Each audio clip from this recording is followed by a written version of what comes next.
Olá, boa tarde, sejam todos muito bem-vindos a mais uma edição do Redação Hit. Vamos juntos conferir os principais destaques dessa tarde de quarta-feira.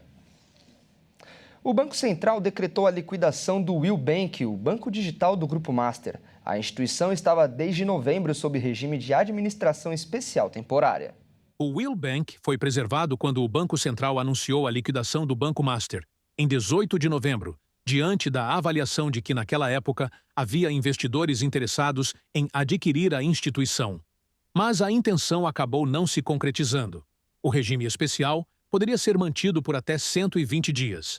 A liquidação é adotada quando o BC avalia que a situação da instituição financeira é irrecuperável, já que não conseguia pagar as próprias dívidas. Nesse caso, o funcionamento da instituição é interrompido e ela é retirada do sistema financeiro nacional. Antes do anúncio do Banco Central, a bandeira Mastercard decidiu parar de aceitar transações feitas via cartões emitidos pelo Will Bank, depois que operações concretizadas por consumidores não foram honradas pelo banco a participantes do arranjo de pagamento. A medida visava impedir o aumento do valor devido pelo Will Bank. Além disso, a bandeira executou garantias ligadas a dívidas do Will Bank e passou a deter participações relevantes na varejista de imóveis Westwing e no BRB, o Banco de Brasília. No regime de administração especial temporária, as atividades do banco são preservadas, apesar de seus dirigentes perderem o mandato. No caso da liquidação, o funcionamento da instituição é interrompido e a instituição é retirada do Sistema Financeiro Nacional. Com o ato, ficam indisponíveis os bens dos controladores e dos ex-administradores da instituição. E pelo quinto ano seguido, o Brasil registrou queda no número de assassinatos. Os dados indicam que em 2025 tiveram cerca de 4 mil mortes violentas a menos, mas os casos de feminicídio bateram recorde. Diminuiu o número de assassinatos no Brasil. Passou de quase 38.400 em 2024 para 34.086 casos de mortes violentas em 2025. Segundo os números computados até o momento pelo Ministério da Justiça e Segurança Pública, houve uma queda de 11% ou 4.288 homicídios. Apesar de nesse registro ainda não constar dados referentes ao mês de dezembro nos estados de São Paulo e Paraíba. Esses números não tinham entrado no sistema do governo federal até a contagem dos dados. Entre janeiro e novembro, São Paulo registrou em média 228 mortes violentas por mês. Na Paraíba, a média foi de 79 casos por mês. Se a média se mantiver em dezembro, seriam cerca de 300 casos a mais no balanço nacional. Ainda assim, haveria uma queda anual de mais de 10%. Já são 5 anos seguidos de redução nas mortes violentas, de 2021 a 2025, e uma queda acumulada de 25% desde 2020, o primeiro ano da pandemia de Covid-19. E o recorde registrado na série histórica é de 2017, com mais de 60 mil assassinatos. Considerando os estados, as maiores reduções foram em Mato Grosso do Sul, Paraná e Rio Grande do Sul. Por outro lado, Tocantins, Rio Grande do Norte e Roraima registraram as maiores altas. Apesar disso, a Bahia, o Rio de Janeiro e Pernambuco lideram quando se considera o número absoluto de mortes violentas. Na conta como mortes violentas entram os casos de homicídios dolosos, feminicídios, latrocínios e lesões seguidas de morte. Os dados são enviados pelas Secretarias Estaduais de Segurança Pública ao Governo Federal, responsável pela divulgação. Já o número de feminicídios bateu recorde em 2025. Foram 1.470 casos de janeiro a dezembro, conforme os dados do Ministério. O total supera os 1.464 registros de 2024, a maior marca até então. Os dados indicam que ao menos 4 mulheres foram mortas por dia no ano passado, um crescimento de 316% em 10 anos. E o Brasil voltou a bater recorde na violência doméstica, que termina com o assassinato de mulheres. No ano passado, aconteceram 4 mortes por dia. Nos últimos 10 anos, este tipo de crime mais do que triplicou. De janeiro a dezembro de 2025, foram quase 1.500 casos de feminicídios. O total superou o recorde histórico. As estatísticas foram computadas pelos governos estaduais e enviadas pelo governo federal, que fez a divulgação. Os números devem aumentar. Os dados do mês de dezembro do estado de São Paulo ainda não foram atualizados na base do governo federal. Mas mesmo sem a contagem do último mês do ano, o estado do Sudeste brasileiro terminou com mais casos, seguido de Minas Gerais e o Rio de Janeiro. Ao longo de 2025, o Brasil registrou uma série de casos de feminicídios, e alguns apresentaram a violência extrema sofrida por mulheres, muitas vezes dentro de relacionamentos marcados por ameaças, agressões e histórico de perseguição. Em São Paulo, Tainara Souza Santos, de 31 anos, morreu após quase um mês internada em estado grave, depois de ser atropelada e arrastada por mais de 1 quilômetro na Marginal Tietê pelo seu ex-ficante. No Recife, um episódio igualmente brutal. Terminou com a morte de Isabelle Gomes de Macedo, de 40 anos, e de seus 4 filhos, com idades entre 1 e 7 anos, que morreram carbonizados após o companheiro atear fogo na casa depois de uma discussão. Em outubro, o governo federal fortaleceu a legislação. O presidente Luiz Inácio Lula da Silva sancionou um projeto de lei que aumentou a pena para feminicídio e para crimes cometidos contra a mulher. A nova lei colocou uma pena mínima de 20 anos e a máxima de 40 anos. Antes, a Constituição previa a punição entre 12 a 30 anos. Bom, agora vamos dar um giro pelo país e ver o que é notícia no restante do Brasil com os nossos principais repórteres. No Mato Grosso do Sul, crianças invadiram uma escola e destruíram o local. Vamos ver. Uma escola localizada no assentamento Mutum, no município de Santa Rita do Pardo, aqui em Mato Grosso do Sul, foi alvo de invasão e vandalismo. Os responsáveis, 3 crianças com idade de 8, 9 e 11 anos, são apontadas como autores pelos danos registrados em diversas áreas da unidade de ensino. De acordo com um boletim de ocorrência, o caso veio à tona após o pai de 2 das crianças perceber a ausência das filhas, de 9 e 11 anos. Ao sair à procura delas e se aproximar da escola, ele ouviu barulhos vindos do interior do prédio e encontrou as meninas acompanhadas de um menino de 8 anos em meio à destruição. De acordo com o registro policial, as crianças estudam na escola. O rastro deixado inclui materiais escolares espalhados, tintas em paredes, portas, pia do banheiro e em livros. Objetos utilizados pelos professores durante as aulas foram rasgados e espalhados pelo chão. Os locais mais atingidos foram a secretaria e as salas onde ficam armazenados os materiais de trabalho dos professores, além também de equipamentos e móveis danificados. Imagens feitas no local mostram a situação das salas e dos corredores, incluindo pichações e ofensas escritas nas paredes. Após constatar a situação, o pai procurou a direção da escola e relatou o ocorrido. O diretor, então, registrou o caso na delegacia do município. A administração da unidade segue contabilizando todos os prejuízos causados ao patrimônio público. A ocorrência foi registrada como dano qualificado por se tratar de bem público. A Polícia Civil deve adotar as medidas cabíveis, considerando que os envolvidos são menores de idade.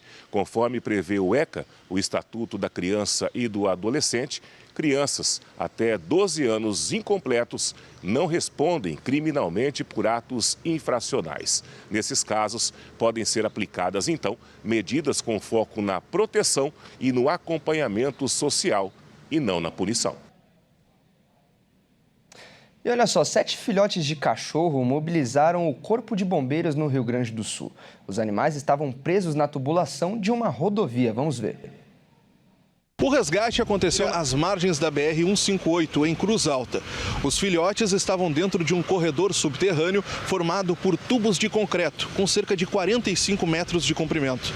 De acordo com o Corpo de Bombeiros, uma cadela levou a ninhada até o local, mas acabou sendo atropelada e morreu. Os filhotes acabaram ficando presos no local de difícil acesso. Na primeira tentativa, a equipe conseguiu identificar os animais, mas não avançou por conta do estreitamento da tubulação provocado pelo acúmulo de terra. Foi necessário o uso de equipamentos de proteção respiratória e o apoio de uma retroescavadeira para abrir 2 pontos de acesso. Todos os animais foram encaminhados para um grupo de bem-estar animal, onde recebem cuidados e aguardam a adoção responsável. O ministro do STF, Alexandre de Moraes, derrubou trechos do decreto que regulamenta o serviço de moto por aplicativo. O decreto foi feito pelo prefeito Ricardo Nunes. O ministro Alexandre de Moraes derrubou o trecho do decreto do prefeito de São Paulo, Ricardo Nunes, que regulamenta o transporte de moto por aplicativo na cidade. A liminar suspende a obrigatoriedade da placa vermelha para designar veículos de aluguel e diferenciar a atividade de serviços de mototáxi e motofrete. A gestão Ricardo Nunes criticou a decisão e afirmou ter plena confiança de que ela será reformada durante a análise colegiada, quando mais ministros participam do julgamento.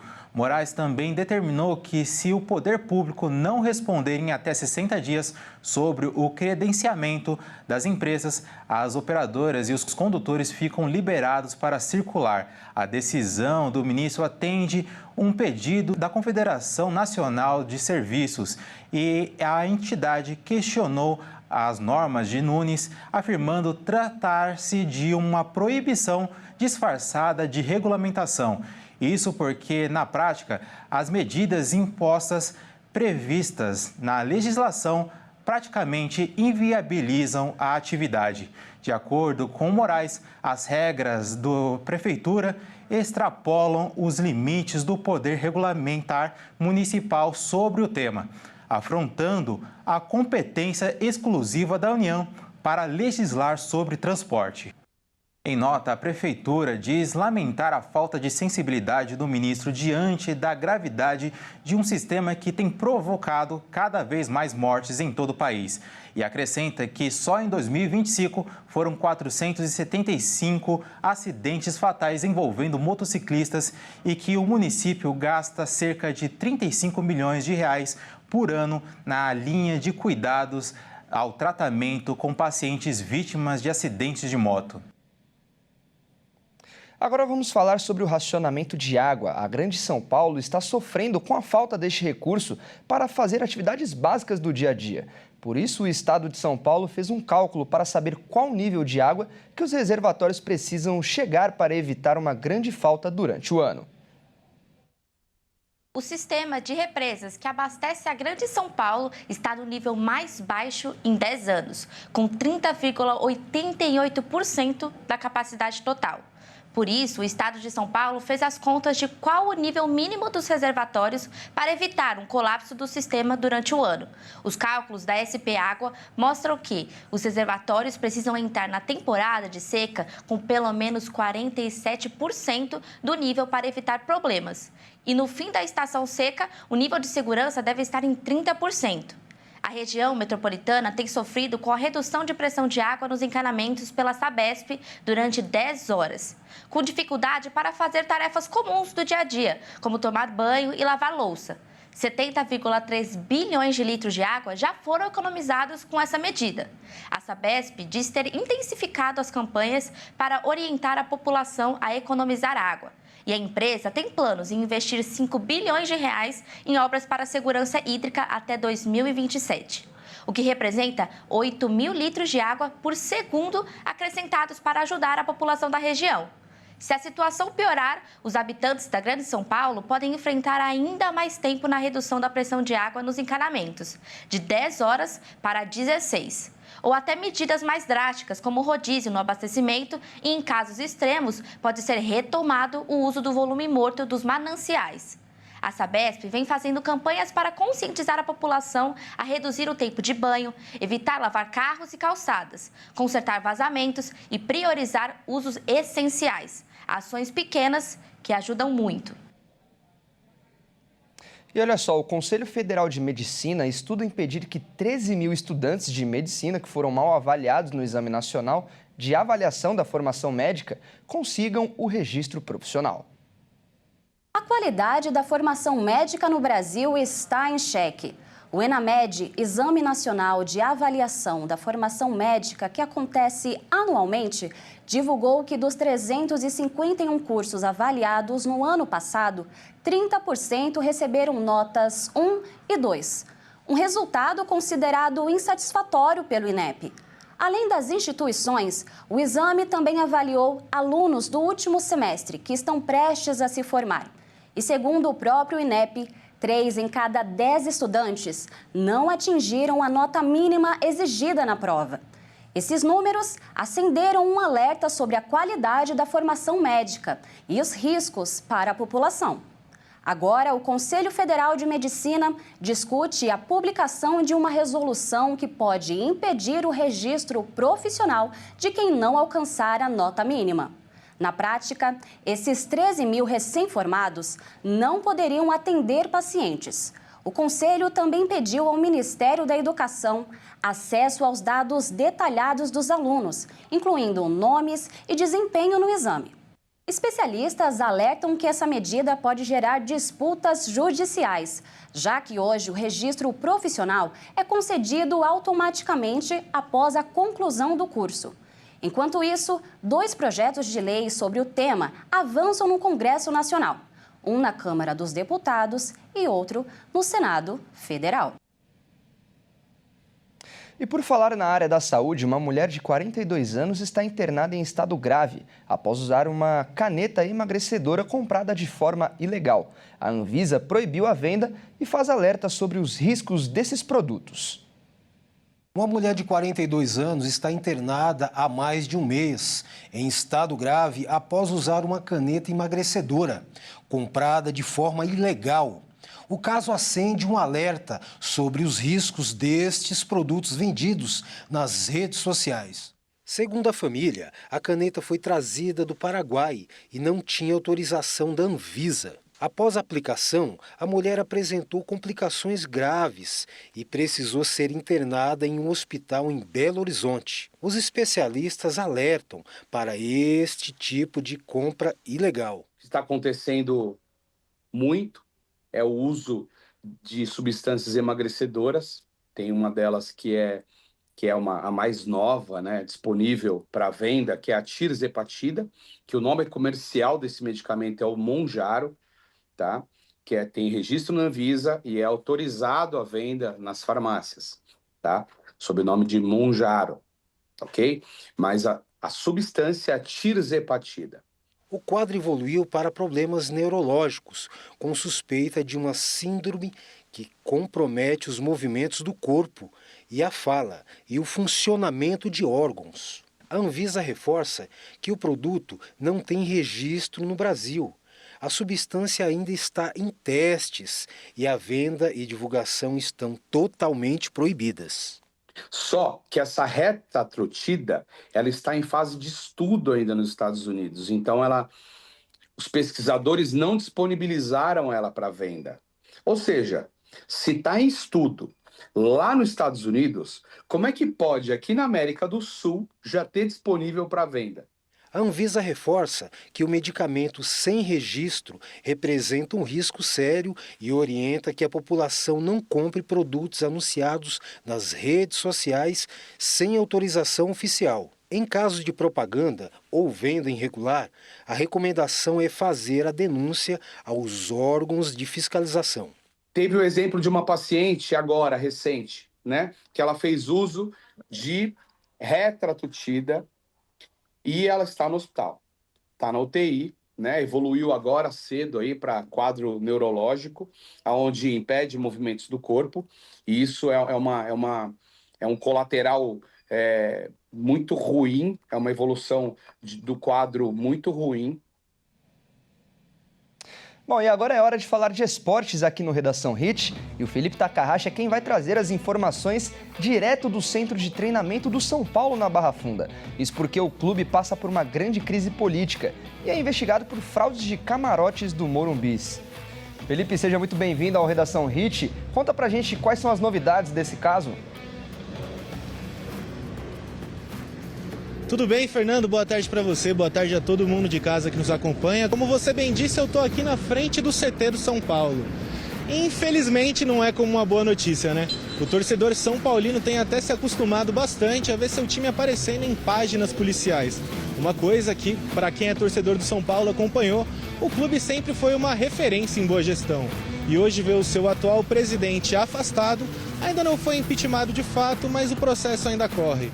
E hoje a polícia realizou uma operação e abriu um inquérito onde o São Paulo está sendo investigado pelos casos da gestão do Júlio Casares. Só para você ter uma ideia, Fernando, o Casares poderá responder por associação criminosa, furto qualificado e apropriação indébita.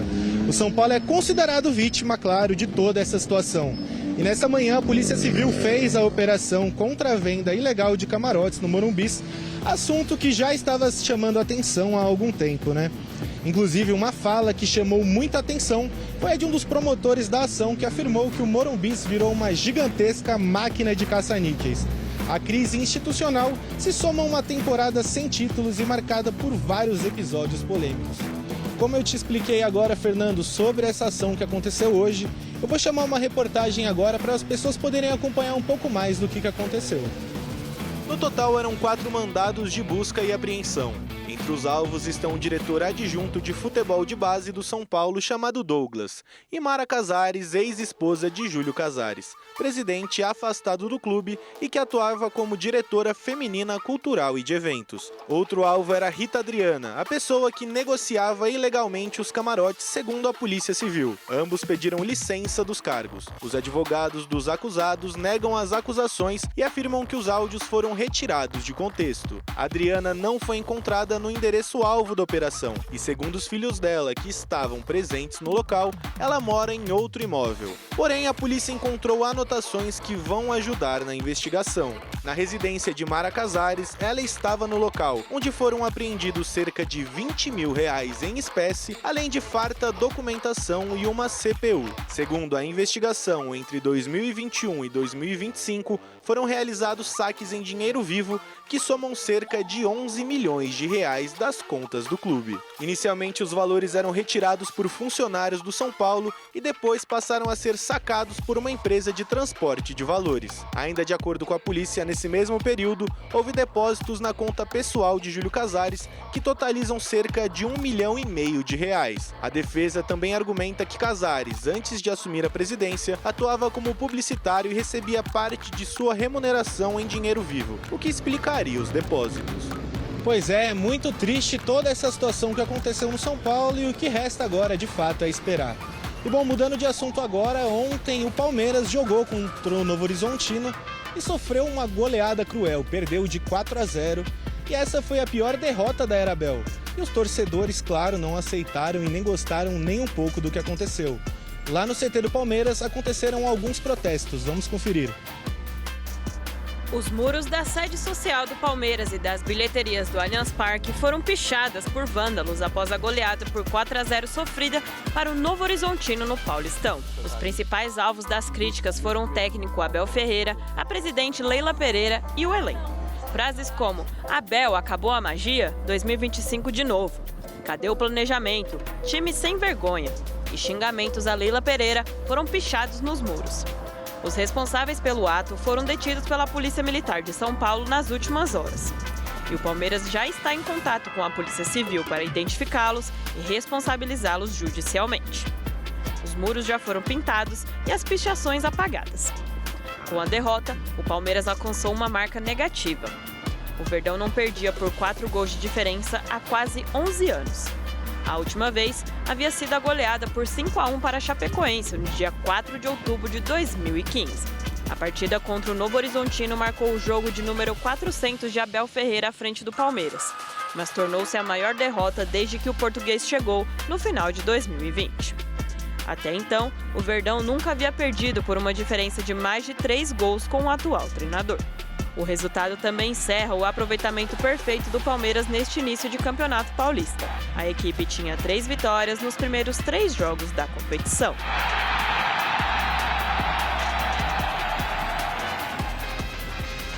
E Fernando, e hoje também tem jogo bom, viu? Tem o primeiro clássico carioca, às 9h30. Flamengo e Vasco se enfrentam e o Flamengo, que tem vindo de 2 derrotas, falou que dessa vez vai entrar com o time e o elenco titular para fazer esse clássico e tentar sair com os 3 pontos. Vamos conferir. Flamengo e Vasco fazem o primeiro clássico do Campeonato Carioca nesta quarta, às 21h30 no Maracanã. O Flamengo ainda não venceu no campeonato após 3 jogos com a equipe sub-20 e o risco de ter que disputar o quadrangular do rebaixamento, aumentando em mais 2 jogos um calendário apertado, fez o clube recalcular rota. Por decisão da diretoria, o elenco principal volta para o clássico, assim como o técnico Felipe Luiz. A determinação do presidente BAP, que não costuma frequentar o Ninho do Urubu, modificou o planejamento feito pelo departamento de futebol para o início da temporada e gerou incômodo interno. Já o Vasco vem de uma vitória com o time titular e um empate com o time reserva.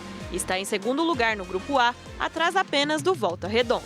Vai ao clássico com chances de assumir a liderança em caso de vitória. Para isso, Fernando Diniz deve mandar a campo a equipe principal. A única exceção é Ryan, que tem negociações avançadas para ser vendido ao Bournemouth e não foi relacionado. Felipe, muito obrigado pela participação. Bom, e esta edição fica por aqui. Eu agradeço demais a sua companhia. Continue ligado na nossa programação. Ótima tarde a todos e até mais.